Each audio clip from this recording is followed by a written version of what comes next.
In today's video, I am going to teach you how to buy and connect your Godaddy domain to Shopify. To begin, log into your Shopify admin dashboard.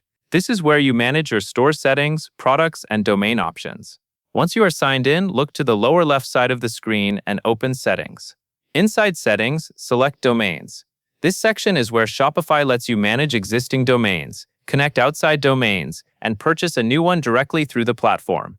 When you are on the Domains page, click Buy New Domain. Shopify will then give you a search bar where you can enter the domain name you want for your store. Take your time here and type the name carefully. Your domain should be easy to remember, simple to spell, and closely related to your brand or business name.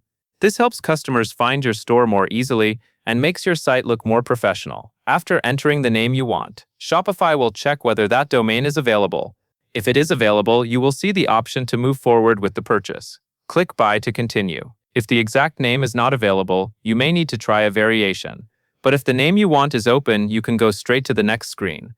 At this point, have your payment method ready. Shopify will show the pricing details for the domain before you complete the purchase.